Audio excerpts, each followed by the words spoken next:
Bismillahirrahmanirrahim. Alhamdulillahi Rabbil alamin. Wassalatu wassalamu ala asyrafil anbiya'i wal mursalin Sayyidina Muhammadin wa ala alihi wa sahbihi ajma'in, amma ba'du.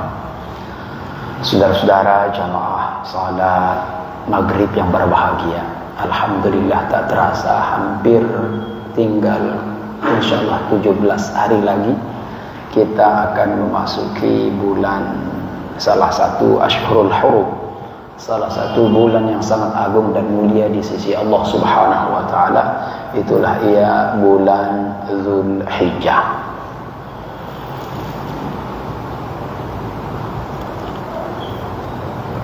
Baiklah, pada malam ini kita akan melanjutkan kajian kita, melanjutkan materi yang sudah kita bahas pada minggu yang lalu. Jazakallahu khair.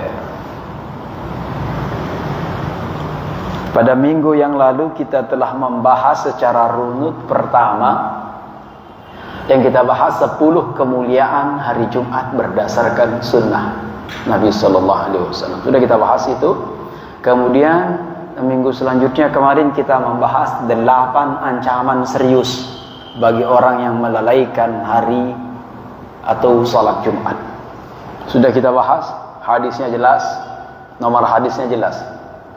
Pada malam ini kita akan melanjutkan materi berkaitan dengan salat Jumat, yaitu tentang 27 sunnah Nabi Sallallahu Alaihi Wasallam yang ada pada hari Jumat.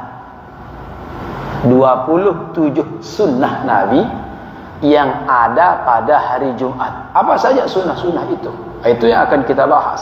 Penting untuk kita ketahui bersama. Dari 27 sunnah itu, kalaulah kita tak dapat melakukan semuanya, kita tidak dapat melakukan semuanya, mungkin setengahnya. Setengahnya dari 27 kita pun mungkin tak mampu, mungkin turunkan lagi setengahnya lagi. Masih juga tak mampu, kurangi lagi.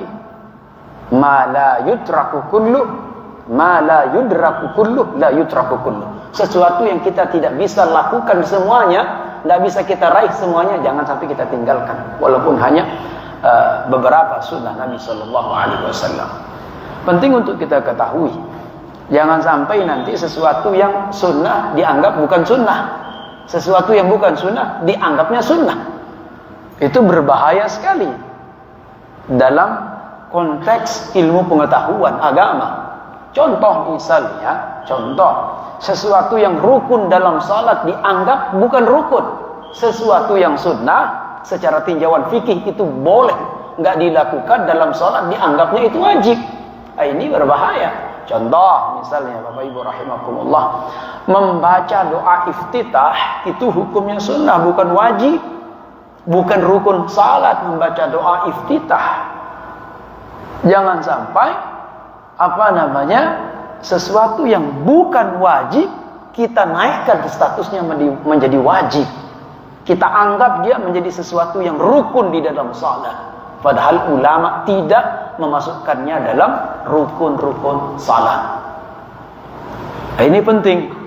Mana perintah, mana larangan, mana anjuran, mana ancaman, penting untuk kita ketahui. Begitu juga dengan sunnah-sunnah Nabi Sallallahu Alaihi Wasallam pun penting untuk kita ketahui yang berkaitan dengan hari Jumat. Maka kita kumpulkanlah sunnah-sunnah itu dalam beberapa hadis-hadis Nabi, dalam beberapa kitab-kitab hadis seperti Bukhari, Muslim, Abu Daud, At-Tirmidzi, Nasa'i, Ibnu Majah, Mustadrak As-Sahihain, Musnad Ahmad bin Hanbal, Sunan Ad-Darimi, dan berbagai macam kitab hadis lainnya. Maka ketemulah kita 27 sunnah Rasul Sallallahu Alaihi Wasallam. Kita berusaha belajar untuk melakukan apa yang kita mampu untuk kita lakukan terhadap sunnah tersebut. Mengapa? Karena salah satu bukti cinta, bukti sayang bahwa kita mengikuti Nabi Sallallahu Alaihi Wasallam. Kita berkata, aku mencintai Rasul Sallallahu Alaihi Wasallam, maka kata-kata cinta itu perlu pembuktian. Bagaimana cara membuktikannya? Nabi SAW sendiri yang menyatakan bahwa cara pembuktian terhadap mencintai Rasul SAW itu adalah dengan berusaha menjalankan dan melaksanakan sunnah-sunnahnya. Dalam hadis Nabi SAW bersabda, "Man ahya sunnati faqad ahabbani wa man ahabbani kana ma'i fil jannah." Barang siapa yang menghidupkan sunnahku, siapa yang mengerjakan, melaksanakan sunnahku, cara hidupku, faqad ahabbani, maka orang itu benar-benar telah mencintai aku. Wa man ahabbani kana ma'i fil jannah, dan barang siapa yang mencintai aku, maka orang itu bersama-sama dengan aku nanti di dalam surga. Itulah yang kita harapkan daripada pembahasan ini, supaya kita dapat melakukan sunnah-sunnah Nabi SAW. Bahwa yang kita lakukan ini, kita sadar sesadar-sadarnya ini yang dilakukan oleh Nabi saya Muhammad SAW. Apa saja 27 sunnah itu? Yang pertama, sunnah hukumnya membaca surah As-Sajadah pada rakaat pertama dan surah Al-Insan pada rakaat kedua dalam salat subuh. Ini sunnah pertama. Sunnah hukumnya, Nabi SAW selalu baca surah As-Sajadah, Al-Insan, As-Sajadah, Al-Insan. Boleh bapak-bapak, ibu-ibu, jamaah setel itu channel Saudi Arabia live. Di situ kita akan melihat imamnya membaca As-Sajadah dan Al-Insan, khusus hari Jumat. Memang Rasulullah senantiasa terus-menerus membaca itu. Oleh karenanya Imam Zakaria Al-Ansari menyebutkan dalam kitab Asnal Matalib jilid 1 halaman 55, beliau mengatakan berdasarkan beberapa hadis, beliau mengatakan yusannu an yuqra'a fi fajri yaumil jumu'ati bi suratai Alif Lam Tanzil wa hal ata 'alal insan. Disunnahkan pada hari Jumat untuk membaca dua surah, yaitu Alif Lam Tanzil atau As-Sajadah dan Hal ata 'alal insani hinum minad dahr lam yakun syai'an madhkura atau surah Al-Insan. Mana bukti dan dalil yang menunjukkan bahwa disunnahkan membaca itu? Karena agama ini dalil. Agama itu dalil. Mana buktinya? Anda mengatakan sunnah, membaca itu buktinya mana? Referensinya mana? Kitabnya mana? Baik, mari kita buka riwayat pertama, disebutkan dalam kitab Sunan Ibnu Majah, nomor hadis 813. Status hadis ini sahih, bukan hasan, bukan dhaif, apalagi maudhu palsu. Tidak, hadis ini sahih.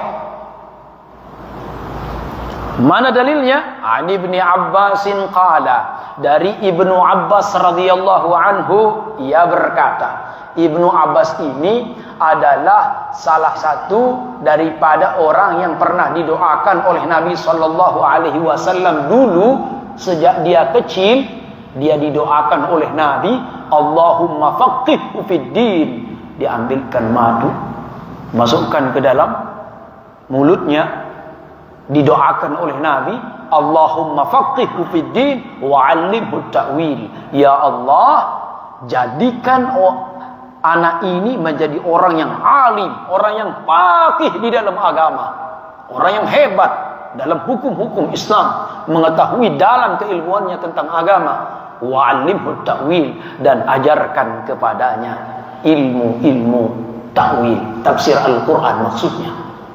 Saya pernah berkunjung ke perpustakaan Ibnu Abbas di mana tempatnya? Lupa saya. Mana tempatnya? Haji. Waktu umrah kemarin di Taif, ya. Di Taif itu ada maktabah Ibnu Abbas. Kisah-kisah Ibnu Abbas, bagaimana perjalanan hidup Ibnu Abbas, makamnya di situ di Taif. Ya. Bapak Ibu rahimakumullah, beliau mengatakan, Ibnu Abbas itu mengatakan begini, Kana Rasulullah sallallahu alaihi wasallam yaqra'u fi salati subhi yaumal jumu'ati alif lam tanzil wa hal ata 'alal insan. Bahwa kana Rasulullah adalah Nabi sallallahu alaihi wasallam selalu, itu namanya kana. Berbeda dengan dia menggunakan kata yakunu. Yakunu itu kadang-kadang terjemahannya. Kadang-kadang Nabi membaca surah saja, tapi di sini redaksi hadis ini kana Rasulullah sallallahu alaihi wasallam. Rasulullah selalu, Rasulullah senantiasa, itu maknanya kana. Maka penting kita belajar ilmu nahwu. Kana yakunu kun, itu beda terjemahannya. Nasara yansuru nasran, unsur la tansur mansarun mansarun yansar, itu beda maknanya. Beda hukum yang dimunculkan, beda arti, beda redaksi, beda hukumnya. Jadi di sini kana senantiasa, terus-menerus, selalu Rasulullah sallallahu alaihi wasallam yaqra'u, beliau membaca fi salati subhi yaumal jumu'ati, pada salat subuh hari Jumat. Apa yang selalu dibaca itu alif lam tanzil as-sajdah wa hal ata 'alal insan. Surah Sajdah dan surah Al-Insan, atau disebut juga dengan surah Ad-Dahr. Selalu dibaca oleh Nabi sallallahu alaihi wasallam.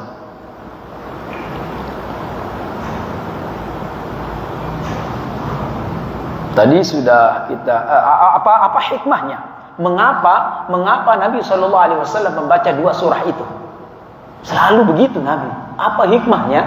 Mari kita lihat hikmahnya, diungkap oleh Imam Jalaluddin As-Suyuti dalam kitabnya, nama kitabnya Nur Al-Lum'ah fi Khasaisil Jum'ah. Nur Al-Lum'ah fi Khasaisil Jum'ah, itu nama kitabnya. Imam Jalaluddin As-Suyuti mengatakan wal hikmatu, dan hikmah fi qira'atihima, membaca kedua surah tersebut. Apa hikmahnya? Al-isyaratu ila ma fihima min dzikri khalqi Adam wa ahwali yaumil qiyamah, lianna dzalika kana wa yaqa'u yaumal jumu'ati. Hikmahnya adalah ini isyarat dari Nabi sallallahu alaihi wasallam untuk mengingat penciptaan Adam dan kondisi hari Jumat. Karena keduanya dan kondisi hari kiamat. Allah menciptakan Adam pada hari Jumat, dan akan terjadi hari kiamat itu pada hari Jumat. Agar kita membangkitkan kesadaran kita bahwa dunia yang kita huni, bumi yang kita pijak ini, ya, baju yang kita pakai ini, bahkan harta benda, tahta, pangkat, jabatan, bahkan tubuh kita ini akan hancur lebur, akan terjadi hari kiamat. Yauma yakunun nasu kal farashil mabthuth, pada hari itu manusia bagaikan anai-anai yang berterbangan. Wa takunul jibalu kal ihnil manfush, dan pada hari itu gunung-gunung kal'ihnil manfush, bagaikan bulu kambing yang ditiup angin. Sirna semuanya, hancur lebur semuanya. Kullu man 'alaiha fan wa yabqa wajhu rabbika dzul jalali wal ikram. Semua akan binasa, yang kekal abadi hanyalah Allah Subhanahu wa taala. Itu isyarat mengapa Nabi sallallahu alaihi wasallam membaca surah As-Sajdah dan Al-Insan. Karena pada hari Jumat itu terjadilah hari kiamat, hari di mana Allah akan kumpulkan kita nanti di padang mahsyar. Itu yang perlu diingat. Kalau kita ingat dan sadar bahwa dunia ini akan hancur, bahwa kita akan kembali kepada Allah Subhanahu wa taala, maka jelaslah tujuan hidup kita sebagai seorang mukmin. Jelas apa niat dari semua yang akan kita lakukan ini. Kita datang ke masjid, tujuannya apa? Supaya nanti di hari kiamat ada bekal. supaya nggak gelap hari kiamat kita. Karena kiamat itu gelap gulita. Maka apa yang menerangi hari kiamat itu? Amal saleh. Amal saleh yang akan meneranginya. Semakin banyak bekal kita, maka akan semakin terang benderang perjalanan kita nanti di hari kiamat. Namanya perjalanan, kalau dia gelap, sulit kita akan mencapai tujuan. Tapi kalau dia terang benderang, maka kita akan dengan mudah mencapai tujuan itu. Apa tujuannya? Ending dari seluruh perjalanan kita sebagai seorang mukmin adalah faman zuhziha 'anil nari wa udkhilal jannata faqad faz wa mal hayatud dunya illa mata'ul ghurur. Barang siapa yang dijauhkan dari api neraka wa udkhilal jannah dan dimasukkan ke dalam surga, faqad faz. Itulah kesuksesan yang sebenarnya. Wa mal hayatud dunya illa mata'ul ghurur. Adapun dunia, sukses di dunia, jabatan tinggi, harta banyak, belum tentu membawa kepada keselamatan kalau kita tidak menempatkannya sesuai pada syariatnya, sesuai pada perintah Allah Subhanahu wa taala.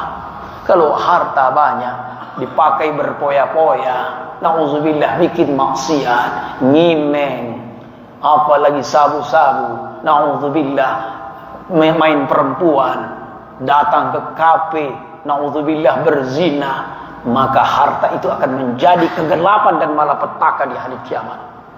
Yang meneranginya apa? Amal saleh. Duduknya kita ngaji malam ini, sabar kita menunggu salat, Masya Allah, tabarakallah. Inilah yang akan menerangi hari kiamat yang gelap gulita itu. Akan dengan mudah kita berjalan menuju surganya Allah Subhanahu wa ta'ala. Jadi itulah mengapa Nabi SAW membaca surah As-Sajdah dan surah Al-Insan pada hari Jumat. Ada yang bertanya, kira-kira Bapak Haji Saiful ini akan bertanyalah dalam hatiku ini. Iya, apa pertanyaannya? Mungkin nih kalau saya boleh analisa, karena kelihatannya raut-rautnya Pak Haji ini sudah mau angkat tangan 2 kali dari tadi, rasa-rasanya. Ya. Saya rasanya ini akan ditanya sama beliau. Lalu Ustaz, mengapa kalau kita sholat itu Ustaz ayatnya surah As-Sajdah aja? Mengapa Ustaz tidak baca surah Al-Insan? Nah, mungkin kira-kira begitulah pertanyaannya yang saya rasakan ini Pak Haji. Kira-kira lah ya. Bismillahirrahmanirrahim.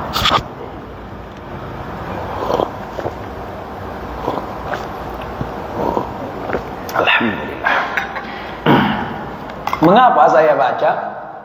Hampir selalu saya baca As-Sajdah saja. Saya bagi 2 As-Sajdahnya. Saya secara pribadi mau saya baca As-Sajdah itu rakaat pertama, kemudian rakaat kedua itu surah Al-Insan, Ad-Dahr itu. Iya. Tapi saya punya pertimbangan. Banyak saya punya pertimbangan. Mengapa makanya kita disunnahkan sebelum kita takbir itu menghadap ke makmum.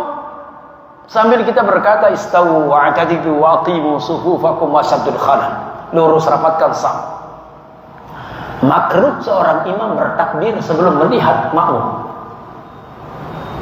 Apa hikmahnya kita? Nabi SAW selalu melihat wajahnya menghadap ke jamaah makmum, kepada makmum yang ada di belakangnya. Mengapa? Untuk melihat siapa yang hadir, bagaimana kondisi jamaah yang hadir. Oh, ternyata kalau di situ banyak orang tua, banyak yang sudah sepuh, ya, banyak yang sepuh, maka apa? Ringankanlah salat berjamaah kita. Imam itu sepakat ulama, jika di situ ada anak kecil, ada apalagi ada orang-orang sehat, apalagi di situ ada orang tua sudah sepuh, maka sepakat ulama ringankan bacaannya. Kalau saya baca Sajdah, kemudian Al-Insan, pertimbangan saya jangan-jangan ini terasa nanti bergetar lututnya orang tua di belakang. Kalau kita kan masih muda nih, enggak apa-apa. Ya, enggak apa-apa, mau setengah juz juga boleh. Iya, tapi orang tua, saya khawatir nanti taubatan nasuha dia berjamaah sholat subuh ke Istiqomah. Itulah yang di pertimbangan saya. Kecuali mungkin sekali-kali bolehlah, sekali-kali. Tapi kalau terus-menerus, ya, pertimbangan saya ini banyak orang tua. Beliau aja umurnya sekarang 70 berapa Pak Haji? 70 berapa umur sekarang? Ada 75 umur. Ada 75 umur. Beliau umur 83 Pak. Oh 83. Bayangin aja 83. Ya Allah ya Rahman. Ada lagi Bapak Haji Mulki, itu sepuh juga. Beliau juga sudah sepuh. Itu jadi pertimbangan. Jangankan yang tua, yang setengah tua saja tak sampai umur beliau, dalam hati ini, ya Allah panjang betul nih Ustaz nih. Panjang betul ayatnya. Tidak lagi merasakan ini sunnah Nabi. Yang ada kapan selesainya? Kapan selesainya? Ya Allah, lama betul rasanya. Supaya lebih khusyuk, maka saya ringankanlah bacaan salat waktu subuh itu, walaupun hari Jumat, ya. Tapi kadang-kadang pun saya sempurnakan. Kadang-kadang saya pakai as-sajadah rakaat pertama dan al-insan. Tapi jarang. Itu pertimbangannya. Itu Pak Haji saya jawab sebelum Pak Haji bertanya. Yang kedua, Bapak Ibu rahimakumullah, disunnahkan. Sunnah Nabi sallallahu alaihi wasallam yang kedua pada hari Jumat, mandi untuk menunaikan salat Jumat. Sunnah mandi. Sunnah hukumnya mandi pada hari Jumat. Apa yang membedakan mandi pada hari Jumat untuk menunaikan salat Jumat dan mandi biasa? Apa yang membedakannya? Niat. Walaupun sekarang ada orang mandi 3 kali dia mandi hari Jumat, tapi dia tidak berniat mandi untuk menunaikan salat Jumat, maka dia belum melakukan sunnah mandi itu. Belum termasuk. Mengapa? Innamal a'malu binniyah wa innama likulli imri'in ma nawa. Sesungguhnya semua amal perbuatan tergantung pada niatnya, dan seseorang akan mendapatkan sesuai dengan apa yang menjadi niatnya. Kaidah fikih mengatakan al-umuru bimaqasidiha. Semua perkara tergantung tujuannya. Orang akan mendapatkan sesuai dengan niatnya. Ada orang beli pisau dengan tujuan apa? Dia belikan pisau yang tajam supaya istrinya mudah mengupas sayur-sayuran, mengupas bawang, mengupas cabai di dapur. Dapat pahala? Dapat pahala. Memberikan senang hati kepada istri, dapat pahala. Tapi ada juga orang, na'udzubillah min dzalik, beli pisau tajam, tujuannya apa? Untuk bacok orang, untuk kelahi. Bagaimana hukumnya dia beli pisau? Dapat dosa. Dosa hukumnya. Mengapa? Karena tujuan dia membeli pisau itu untuk bermaksiat kepada Allah Subhanahu wa ta'ala. Maka segala sesuatu tergantung pada niatnya. Ada orang melakukan perjalanan panjang dari sini ke Surabaya, niatnya silaturahim, maka perjalanannya ini hukumnya berpahala, mendapatkan pahala. Niatnya silaturahim. Na'udzubillah, ada orang datang ke Surabaya, niatnya apa? Mau bikin maksiat, mau transaksi ganja di sana, mau datang ke tempat maksiat di Surabaya, maka perjalanannya itu hukumnya haram. Segala sesuatu tergantung pada niat. Maka begitu juga dengan mandi pada hari Jumat, agar dia menjadi sunnah, agar dia menjadi pahala di hari kiamat, agar dia menjadi bekal yang akan kita raih dan kita lihat nanti di hari kiamat. Bagaimana caranya? Ketika kita mandi, berniatlah di saat mandi itu bahwa kita ini mau mandi sunnah, mau mandi untuk menunaikan salat Jumat. Itu baru kita mendapatkan pahala. Mana dalilnya? Kenapa kita disunnahkan mandi pada hari Jumat? Buktinya mana? Siapa yang perintahkan? Dalam Al-Quran ada enggak? Dalam hadis ada enggak? Kalau enggak ada dalam Quran, ada dalam hadis. Sumber hukum ada 2. Induk hukum itu ada 2. Kitabullah wa sunnatu rasulih. Al-Quran dan sunnah Nabi sallallahu alaihi wasallam. Dalam hadis sahih riwayat Imam Muslim nomor hadis 1394. Insyaallah tidak salah nomornya. Enggak salah nomornya. Dari Abdullah bin Umar dari Nabi sallallahu alaihi wasallam annahu qala, Nabi sallallahu alaihi wasallam bersabda, wa huwa qa'imun 'alal mimbar. Saat itu Nabi sedang berada di atas mimbar. Nabi sedang berada di atas mimbar. Apa kata Nabi? Man ja'a minkumul jumu'ata falyaghtasil. Barang siapa di antara kalian yang ingin mendatangi salat Jumat, falyaghtasil, maka hendaklah ia mandi. Jangan enggak mandi. Mandi. Cara mandinya bagaimana? Ya seperti mandi biasa. Definisi mandi itu kalau dalam fikih, isalul ma'i ila jami'il basharati wasya'rah, yaitu mengalirkan air ke seluruh tubuh dan rambut. Itu definisi mandi. Bukan mandi bebek. Mandinya mandi seperti mandi biasa, sempurna mandinya. Nah, itu yang disebut dengan mandi. Ini sunnah hukumnya.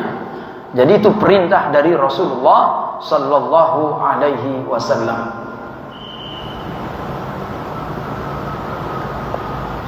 Udah berapa sudah? Baru berapa? 2. Kemudian yang ketiga, daripada sunnah Nabi sallallahu alaihi wasallam pada hari Jumat, bersegera ke masjid. Bersegera ke masjid. Untuk jamaah bersegera ke masjid. Iya. Segera ke masjid. Kalau imam nanti beda lagi. Karena kalau sudah imam datang, dia ditutup lembaran catatan itu. Siapa nomor 1, siapa nomor 2, siapa nomor 3. Maka kalau imam, disunahkan dia mentakhirkan. Disunahkan untuk bersegera ke masjid. Apa fadilah dan keutamaannya? Nah, sebelum saya masuk ke nomor 3 sedikit, saya mau sampaikan kapan waktunya kita mandi. Boleh berniat mandi itu mulai dari subuh. Mulai dari subuh. Karena di saat tiba fajar shadiq waktu subuh, itu sudah disebut dengan hari Jumat namanya. Allahu Akbar, Allahu Akbar. Sudah di situ sudah disunnahkan boleh mandi, sunnah untuk melaksanakan salat Jumat. Itu boleh. Yang paling afdal kapan? Yang paling afdal waktu mandinya adalah di saat dia hendak berangkat untuk salat Jumat. Dia berangkat setengah 12, mandinya jam subuh. Boleh, boleh, tapi kurang afdal. Kurang afdal. Yang afdal itu adalah di saat mendekati mau menunaikan salat Jumat. Kalau dia berangkat setengah 12, ya mungkin jam 11 atau ya jam 11 lewat mungkin. Nah, di situ dia sunnah. Tapi boleh dia mau kalau dia mandi pada waktu subuh. Sama dengan sahur. Makan sahur itu kapan waktunya? Kalau sudah lewat setengah malam, itu waktu sahur. Kalau jam 10 itu makan malam namanya. Jam 11 masih makan malam, apalagi jam 9. Nah, itu buka puasa namanya itu. Kalau sudah lewat jam 12, lewat setengah malam, itu baru dihukumkan sahur. Jam 1 niat makan sahur, udah dapat pahala sahur. Jam 2 sudah dapat juga. Jam 3 udah dapat. Yang paling afdal kapan? Beberapa saat sebelum tiba waktu subuh.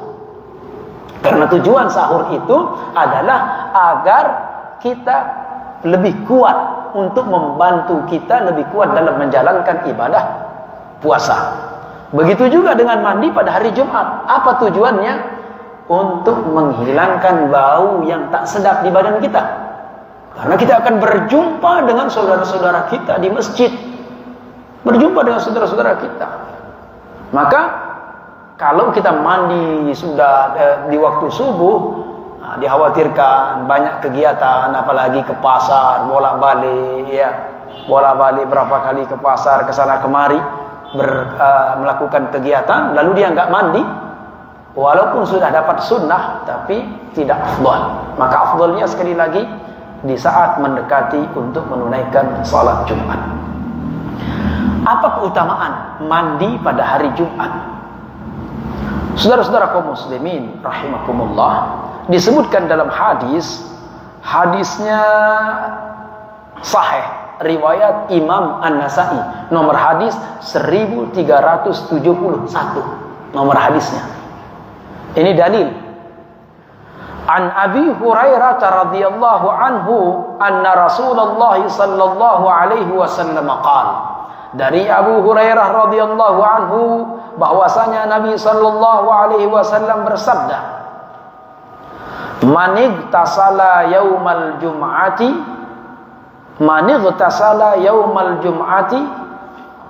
ini hadisnya sebentar.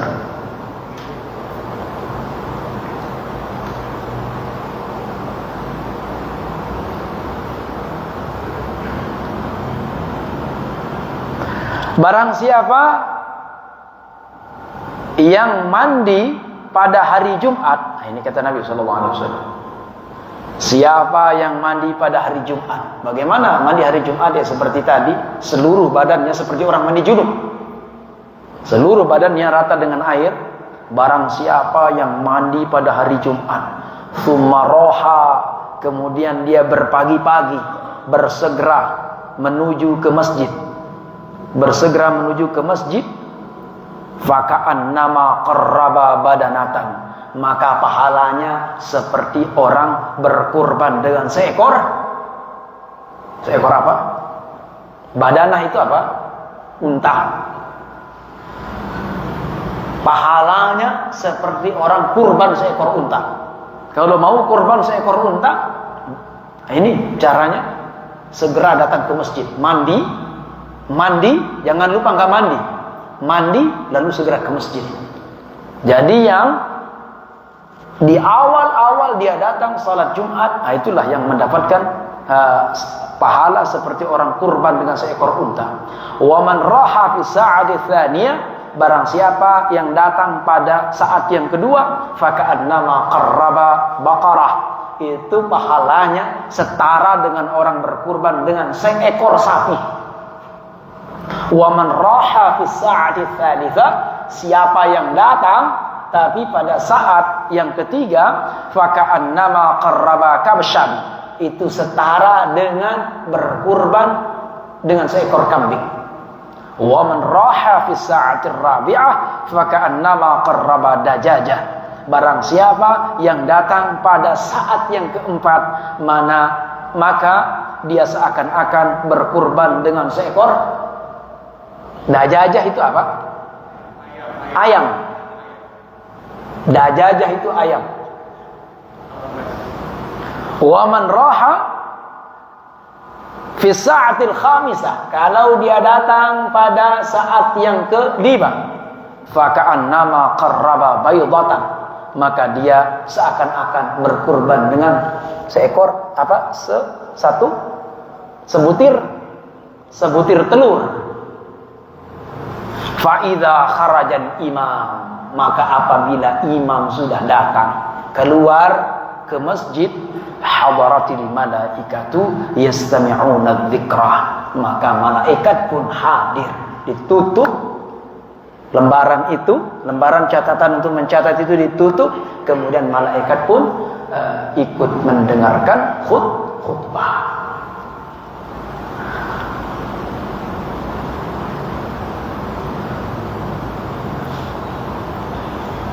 Saudara-saudara kaum muslimin rahimakumullah. Kemudian sudah berapa? Sudah? 3 ya? Oke. Sebelum saya lanjut, ada pertanyaan? Ada pertanyaan? Tak ada.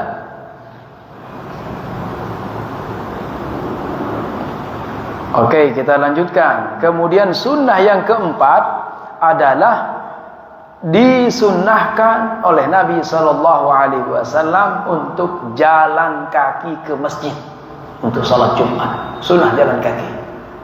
Sunnah jalan kaki. Pertanyaannya, bagaimana kalau rumah saya jauh? Tidak ada yang mutlak. Dalam hukum itu nggak ada yang mutlak. Likulli qa'idatin mustathnayat. Setiap kaidah itu pasti ada pengecualiannya. Ya. Contoh misalnya, rumahnya jauh. Kalau dia jalan kaki, dia akan terlambat, bisa masbuk. Bisa masbuk sholat Jumat. Misalnya situasinya begitu. Situasinya seperti itu. Kalau saya jalan, dia terlambat bangun. Kalau saya jalan kaki, ini bisa orang sudah takbir, bisa masbuk. Iya. Dan tidak mendapatkan mendengarkan khutbah, bisa jadi masbuk. Atau mungkin bisa tidak sempat menunaikan salat Jumat. Maka bagaimana? Lebih baik, lebih afdal dia pakai sepeda motor. Kalau ada sepeda motor, dia kalau tidak ada berlarilah sekencang-kencangnya. Kalau ada sepeda pakai sepeda, kalau ada sepeda motor pakai sepeda motor. Jadi likulli qa'idatin mustathnayat. Semua kaidah itu ada pengecualiannya. Contoh misalnya, salat yang paling utama itu adalah salat yang dilakukan di rumah, kecuali salat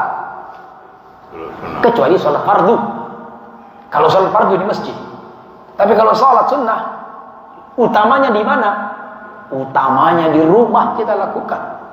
Tapi ada situasi-situasi yang akhirnya lebih afdal kita lakukan salat sunnah itu di masjid. Kapan? Contoh, saya mau ba'diyah salat maghrib. Apakah saya harus balik ke Cakung? Baru saya ngisi pengajian. Habislah waktu itu untuk saya melaksanakan salat sunnah saya balik ke Cakung. Iya. Kita balik, kita pergi ke Cakung, habis itu mau ke sini lagi, sudah tiba waktu Isya. Tidak dapat kita mengaji. Enggak dapat kita menuntut ilmu bersama-sama seperti ini. Maka tidak boleh saklek dalam melihat hukum. Itulah pentingnya ulama. Pentingnya ulama membaca, menelaah, mengumpulkan hadis, berijtihad. Supaya jangan dengan satu hadis lalu kita berfatwa. Ada kawan kita pakai sepeda motor, antum ini tak sesuai sunnah. Gara-gara kawan kita datang pakai sepeda motor, antum ini tak sesuai dengan sunnah Nabi. Nabi suruh kita jalan kaki ke masjid. Antum tahu nggak? Setiap langkah kaki itu dihitung oleh malaikat. Yang kanan meninggikan derajat, langkah kaki yang kiri menghapuskan segala dosa. Berapa langkah itu, maka sejumlah itu dosa Anda dihapus oleh Allah Subhanahu wa taala. Benar-benar antum tak sesuai sunnah. Ini salah, kita ngomong begini ini salah. Lihat situasi dan kondisi. Enggak ada yang mutlak itu. Yang saklek itu dalam Islam itu enggak ada. Sering kita contohkan bagaimana wajibnya puasa Ramadan. Bagaimana wajibnya puasa Ramadan. Ada sahabat yang menggauli istrinya di siang hari bulan Ramadan. Dia datang kepada Nabi, Nabi perintahkan dia, kamu wajib puasa 2 bulan berturut-turut, qadha, dan wajib puasa 2 bulan berturut-turut. Ya Rasulullah, aku tak mampu.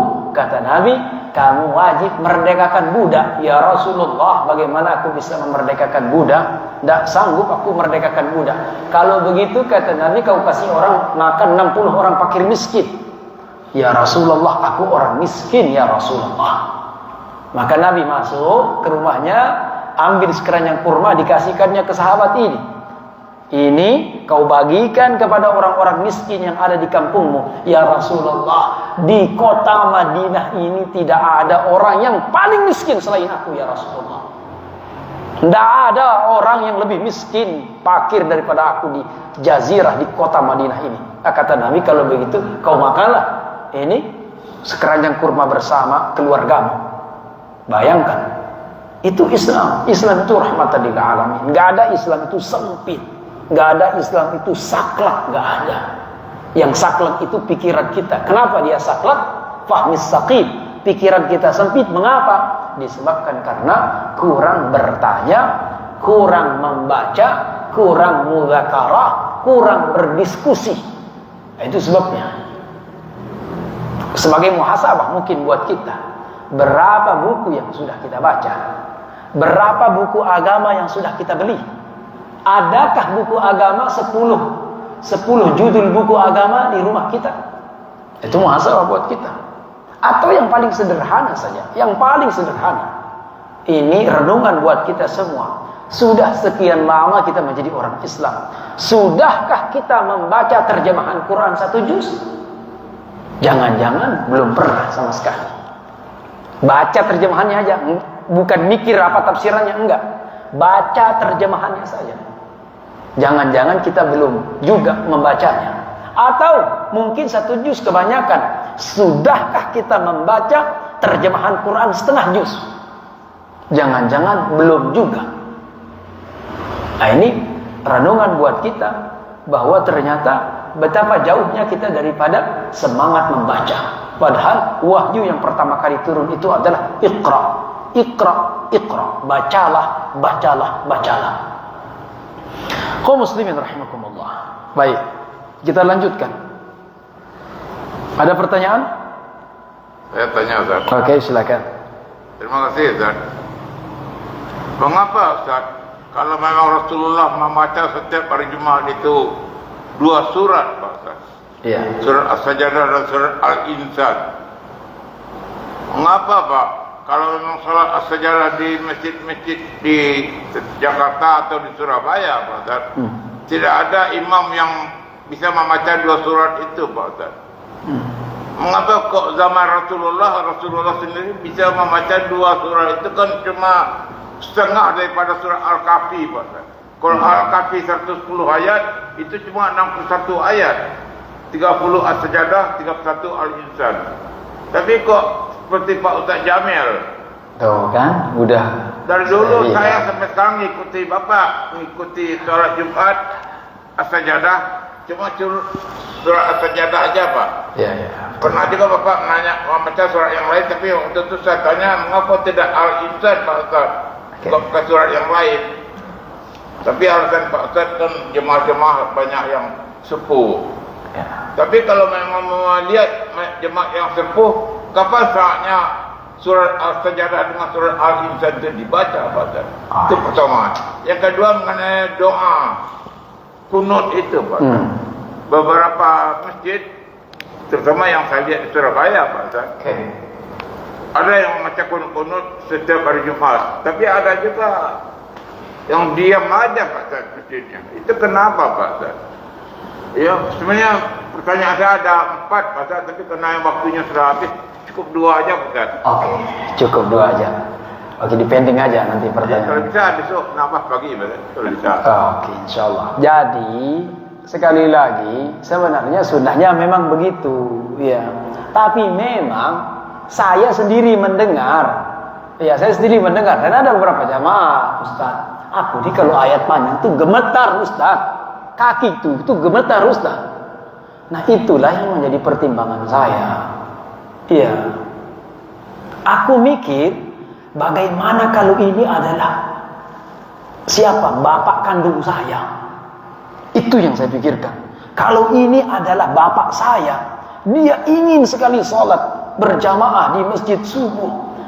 Lalu kemudian karena kepanjangan ayatnya sampai bergetar kakinya, apa tidak muncul rasa kasihan saya?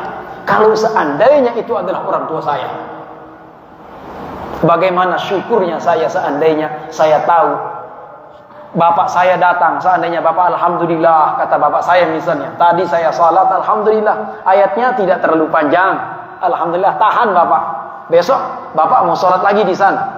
Syukur sekali rasanya saya sebagai anak mendengarkan kata-kata itu dari bapak saya.